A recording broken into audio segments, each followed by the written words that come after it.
प्रश्नावली 1.1 का क्वेश्चन 5 जांच कीजिए कि क्या किसी प्राकृत संख्या n के लिए संख्या 6n अंक 0 पर समाप्त हो सकती है।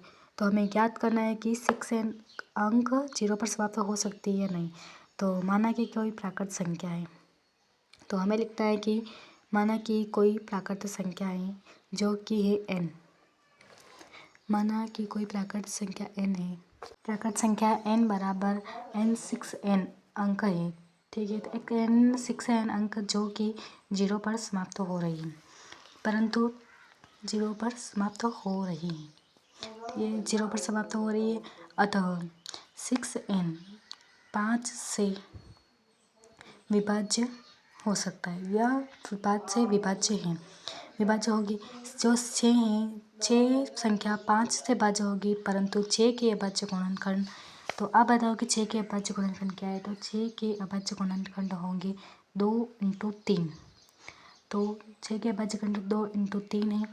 तो इसी प्रकार 6n के अभाज्य गुणनखंड कितने होंगे। तो 6n के अभाज्य गुणनखंड होंगे 2 × 3। 6n के अभाज्य 2 × 3 ऊपर आ जाएगा, इसके ऊपर आ जाएगा, फिर n 2 × 3n। तो 6 के अभाज्य गुणनखंड 2 × 3 है, तो 6n के अभाज्य खंड यही होंगे, 2 × 3n होंगे। अर्थात इससे स्पष्ट हो रहा है कि 6n के अभाज्य गुणनखंड में 5 का कोई स्थान नहीं है। यानी कि अंकगणित के आधारभूत प्रमेय के आधार पर हम जानते हैं कि प्रत्येक भाज्य संख्या को अभाज्य संख्या के गुणनखंड के रूप में गुणनखंडित किया जा सकता है तथा यह गुणनखंड अद्वितीय होता है। अर्थात हमारी आरंभ में मानी गई कल्पना असत्य है। अतः कोई भी प्राकृत संख्या n ऐसी नहीं होगी जिससे 6n अंक 0 पर समाप्त होती हो। तो 6n के अभाज्य गुणनखंड में 5 का कोई स्थान नहीं है। ये हमारा एग्जैक्ट आंसर। प्रश्न 6 है कि व्याख्या कीजिए कि 7 × 11 × 13 + 13 और 7 × 6 + 5 × 4 × 3 × 2 × 1 + 5 ये भाज्य संख्याएं क्यों हैं। तो हमें दिया गया है प्रश्नानुसार 7 × 11 × 13 + 13। तो इसमें हमें भाज्य संख्या निकालनी है। तो सबसे पहले भाज्य संख्या को 13 निकालनी है, इसका गुणनखंड होता है। तो इस 13 दो समान संख्या, तो 13 को बाहर निकाल दिया। 7 × 11 + 1, क्योंकि तो जो 13 है वह एक गुणनखंड है और यह एक भाज्य संख्या है। 13 जो है एक गुणनखंड के रूप में, इसलिए यह एक भाज्य संख्या होगी। एक गुणनखंड क्या है, 13 है। ठीक है, तो क्योंकि 13 समान संख्या है तो इसमें 13 गुणनखंड होगा। और इसी प्रकार दूसरा हमें दिया गया, अतः यह क्या है, इसी प्रकार दूसरा दिया गया 7 × 6 × 5 × 4 × 3 × 2 × 1 + 5। तो इसमें 5 समान संख्या है तो 5 बाहर निकल जाएगी और 7 × 6 × 4 + 3 × 3 × 2 + 1 + 1, तो यह आ गया। तो यह प्राप्त संख्या भी एक क्या है, भाज्य संख्या ही होगी। तो यह प्राप्त संख्या भी एक भाज्य संख्या है, क्योंकि इसका गुणनखंड कितना आ रहा है, 5 आ रहा है। तो ये दोनों संख्याएं भाज्य संख्या ही है, क्योंकि हमें इसमें भाज्य संख्या क्यों है दिया गया है, तो हमने निकाल के बता दिया है कि ये है भाज्य संख्या। तो ये हमारा आ गया एग्जैक्ट आंसर, और ये है एकदम सही और बहुत ईजी सा क्वेश्चन है।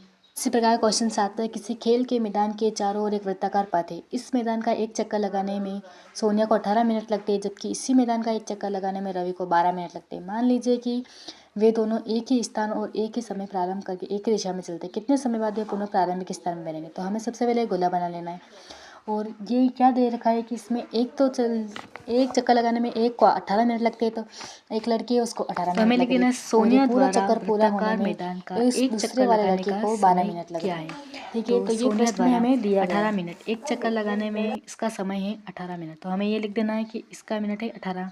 और फिर उसी प्रकार रवि द्वारा उसी मैदान का एक चक्कर लगाने में लगाया गया समय है 12 मिनट है, तो इसका है 18 मिनट और रवि द्वारा है 12 मिनट। तो यह ज्ञात करने के लिए कि वे पुनः दोनों कितने समय के बाद प्रारंभिक बिंदु पर मिलेंगे, तो हमें ज्ञात करने के लिए करना होगा 18 और 12 का एलसीएम ज्ञात करना होगा। तो एलसीएम ज्ञात करने की विधि तो हम आपको बता चुके हैं। तो हमें 18 का एलसीएम ज्ञात करना है और उसके बाद 12 का एलसीएम ज्ञात करना है, और फिर एलसीएम निकालने के बाद जो भी आंसर आएगा वही होगा कि इन दोनों के बिंदु पर कितने मिनट हुए। तो एलसीएम ज्ञात करना है, तो सबसे पहले हमें 18 का एलसीएम ज्ञात करना होगा। ठीक है, तो हम लिख देते हैं 18 बराबर 18 का गुणनखंड करना है तो इसमें जाएगा 2 का भाग आया 9, 3 का भाग देने पर आया 3 और फिर 3 का भाग देने पर आया 1। उसी प्रकार 12, तो 12 का गुणनखंड करने पर 2 का भाग दिया तो आया 6, फिर 2 का भाग दिया तो आया 3, फिर 3 का भाग दिया तो आया 1। तो अब 18 बराबर तो 18 मिनट हो गए और 12 बराबर 12 मिनट। तो 18 बराबर हो गए 2 × 3 × 3 और 12 बराबर हो गए 2 × 2 × 3। तो इसका एलसीएम निकलेगा 2 × 3, सॉरी 2 का स्क्वायर और 3 का स्क्वायर। तो 3 का स्क्वायर गया 3 × 3 = 9 और 2 का स्क्वायर आ गया 2 दूनी 4। ठीक है, तो 9 × 4, 9 और 4 को इंटू करने पर कितने आया? तो 9 और 4 को इंटू करने पर आए 36। तो अर्थात सोनिया एवं रवि प्रारंभिक बिंदु पर 36 मिनट बाद मिलेंगे। ये है इसका एग्जैक्ट आंसर। तो गाइस ये वीडियो आपको कैसा लगा इसे लाइक शेयर और कमेंट ज़रूर करना। प्रारंभिक बिंदु पर 36 मिनट बाद मिलेंगे।